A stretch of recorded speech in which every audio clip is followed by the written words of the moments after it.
Hello everyone, judiciary by PW के platform पर आप सभी लोगों का स्वागत है। आई एम अपूर्वा पुरोहित।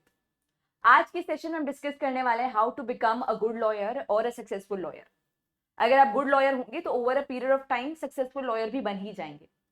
लेकिन ये करने के लिए आप में क्या क्या ट्रेट्स होने चाहिए, क्या आपके अंदर क्वालिटीज होनी चाहिए, इसके बारे में हम बात करेंगे। किन चीजों पर आप वर्क कर सकते हैं जिससे कि आप एक अच्छे वकील बन सके और इवेंचुअली सक्सेसफुल वकील भी बन सके। तो सबसे पहली चीज है पेशेंस होना, बहुत इंपॉर्टेंट है। अगर आप में पेशेंस नहीं है तो आप किसी भी चीज पर वर्क कैसे करेंगे। मतलब ऐसा नहीं होगा ना कि आपने आज लिटिगेशन करने का फैसला किया और कल जो है आप सबसे महान वकील देश के बन गए। तो पेशेंस सबसे बड़ा इंपॉर्टेंट वर्च्यू है जो आप में होना चाहिए। और इस पेशेंस वाले पीरियड के दौरान you have to hone on your abilities to become a good lawyer.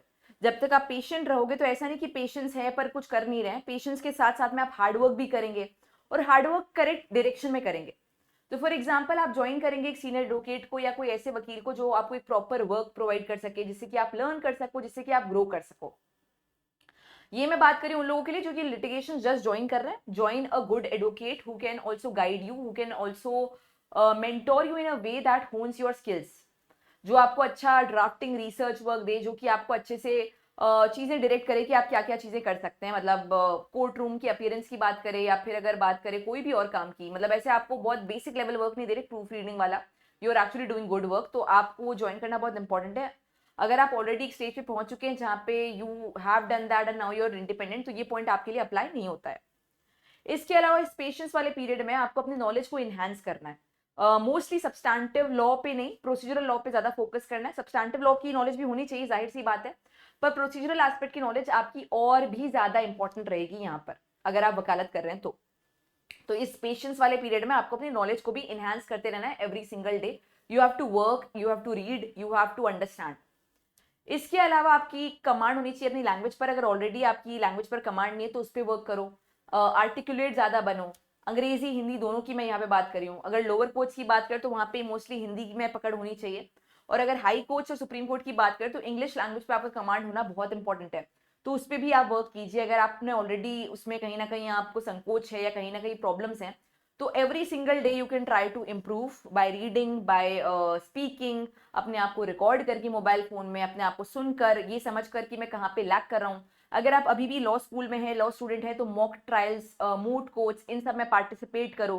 Public speaking पे फोकस करो। इन सारी चीजों से आपका आर्टिकुलेशन, कॉन्फिडेंस भी इन्हांस ही होगा।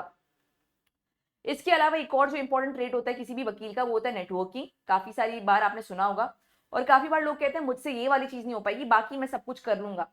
बट इसको आप स्किप नहीं कर सकते। दिस इज ऑल्सो साइन क्वा नॉन कि आपको नेटवर्किंग करनी आनी चाहिए किसी भी सही पर्सन से या हर पर्सन से, फॉर दैट मैटर। कोई भी पर्सन आपके लिए इंपॉर्टेंट हो सकता है अगर आप एक वकील हैं तो नेटवर्किंग में आपको थोड़ा सा आप कैसे बेटर करना है वो तो आपको खुद को फिगर आउट करना पड़ेगा कि आप कहाँ पे लैक कर रहे हो। Is it your introversion that is making you uncomfortable और डिस्कंफर्ट और सोशल ऑकवर्डनेस, जो भी सिचुएशन है आपको थोड़ा सा अपने कंफर्ट दायरे से बाहर निकलकर ये चीज करनी पड़ेगी। तो अगर मैं बात करती हूँ लैंग्वेज की कमांड के बारे में, नेटवर्किंग के बारे में, या फिर नॉलेज एनहेंस करने के बारे में, तो इन सब चीजों पे तो आप फिगर आउट करोगे कैसे मैं बेटर कर सकता हूँ, पेशेंट कैसे बन सकता हूँ। उन सब चीजों के लिए यूट्यूब पे आपको डिफरेंट वीडियोस मिल जाएंगे। लेकिन एक चीज जो बहुत इंपॉर्टेंट है वो है लीगल रिसर्च आनी चाहिए और ड्राफ्टिंग आनी चाहिए। उसके बारे में मैं यहाँ पे बात करूंगी। अगर आप सोच रहे हैं कि आप वकालत कर लोगे लेकिन आपको रिसर्च करना नहीं आता है प्रॉपर तरीके से, ड्राफ्टिंग करना नहीं आता है, तो फिर what are you going to do, like सच में आप क्या करने वाले हो। तो अगर हम बात करें तो ये चीज साइन को नॉन एक्चुअल में है कि अगर आपको रिसर्च करना नहीं आता, ड्राफ्टिंग करना नहीं आता है, तो you are not going to go far as a वकील। ड्राफ्टिंग की बात करें, रिसर्च की बात करें, तो रिसर्च इंपॉर्टेंट इसलिए जैसे कि आप स्ट्रॉन्ग आर्ग्यूमेंट्स कोर्ट के सामने प्रेजेंट कर सको। अगर आपको स्ट्रॉन्ग आर्ग्यूमेंट्स देने हैं तो थॉरो रिसर्च होनी चाहिए, वाइड रिसर्च होनी चाहिए। आपको यूज करना चाहिए एसएससी ऑनलाइन की बात कर ले, मनुपात्रा की बात कर ले, काफी सारे और ब्लॉग्स वाले भी चैनल्स हैं, काफी सारे प्लेटफॉर्म्स हैं, वो यूज करना आपको आना चाहिए। क्लाइंट को असिस्ट करना है, लीगली एडवाइस देना है, कुछ भी करना है, तो उसमें भी गुड रिसर्च बेस आपके पास होना चाहिए। ड्राफ्टिंग भी करने के लिए रिसर्च आना चाहिए, क्योंकि अगर आप ड्राफ्ट करना स्टार्ट करें तो उससे पहले आपका थोरो रिसर्च होना चाहिए इस पर्टिकुलर टॉपिक पे। तो रिसर्च की तो देखो इंपॉर्टेंस यही है, स्ट्रॉन्ग आर्ग्यूमेंट्स के लिए, प्रॉपर असिस्टेंस के लिए क्लाइंट को, लीगल एडवाइजेस के लिए, ड्राफ्टिंग के लिए, फॉर्मुलेट अगर रिसर्च प्लान करना है तो you need to have a proper plan. पहले आपके पास प्लान होना चाहिए, फिर आपके प्राइमरी सोर्सेज, सेकेंडरी सोर्सेज होने चाहिए कि किस किस में मैं रिलाई कर रहा हूँ। एक्सपेंड करोगे, आप लॉस को अपडेट करोगे, एनालाइज करोगे, ऑर्गेनाइज करोगे रिजल्ट्स को। तो ये रिसर्च जो है, आपको अगर लग रहा है कि गूगल सर्च करना है या फिर बेसिक जो पहला रिजल्ट आया उस पर फोकस करना है, पूरा की पूरा क्वेश्चन टाइप करके हमने फर्स्ट लिंक पे क्लिक करा, तो ऐसा नहीं है। कुछ कीवर्ड्स होते हैं, कुछ आपके सिंबल्स होते हैं जिनको आप इस्तेमाल करोगे तो आपको बेस्ट रिजल्ट मिलेंगे। और वो बेस्ट रिजल्ट कैसे निकालने हैं वो आपको आना चाहिए। तो we will focus on that as well कि किस तरीके से वो करना है। ड्राफ्टिंग की बात करें तो अलग अलग प्रकार के ड्राफ्टिंग स्किल्स होते हैं। जैसे ड्राफ्टिंग स्किल्स मतलब कि बहुत सारी चीजें डिफरेंट होती है। जैसे कॉन्ट्रैक्ट को कैसे ड्राफ्ट करना है, बेल एप्लीकेशन कैसे ड्राफ्ट करनी है, ब्रीफ्स कैसे बनाना है, प्लीडिंग्स कैसे बनानी है, रिटन स्टेटमेंट का क्या ड्राफ्ट हो सकता है, विल और ट्रस्ट के लिए क्या ड्राफ्टिंग होगी। हर किसी का एक अपना तरीका है, एक अपना ड्राफ्ट मॉडल है, और वो सारी चीजों पर भी आपकी पकड़ होनी चाहिए। अब देखिए, बाकी सारी चीजें आप कैसे इनहेंस करते हो, कैसे अपनी एबिलिटीज को और स्ट्रॉन्ग बनाते हो, एक अलग चीज है। कि मतलब कमांड ओवर लैंग्वेज के लिए you can search on YouTube videos, किसी और पर्टिकुलर चीज के लिए आप यूट्यूब पे सर्च कर सकते हो, कॉन्फिडेंस गेन करना, नेटवर्किंग करना।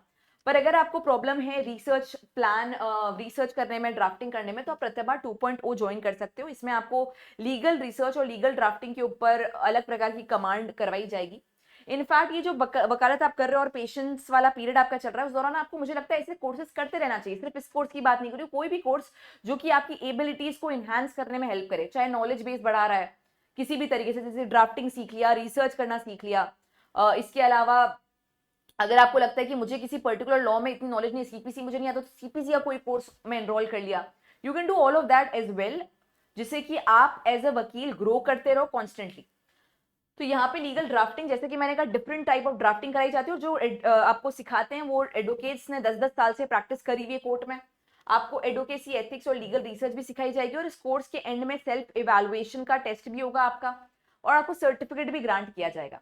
तो lot of things are there. आपकी लाइव क्लासेस हैं, लाइव क्लासेस का रिकॉर्डेड एक्सेस है, फिर क्लास एंड होने तक से पहले आपका इवैल्यूएशन टेस्ट है, फिर सर्टिफिकेट ग्रांट भी आपको हो रहा है इस पूरे कोर्स के लिए। डिस्क्रिप्शन बॉक्स में इसका लिंक है, आप ज्वाइन कर सकते हैं।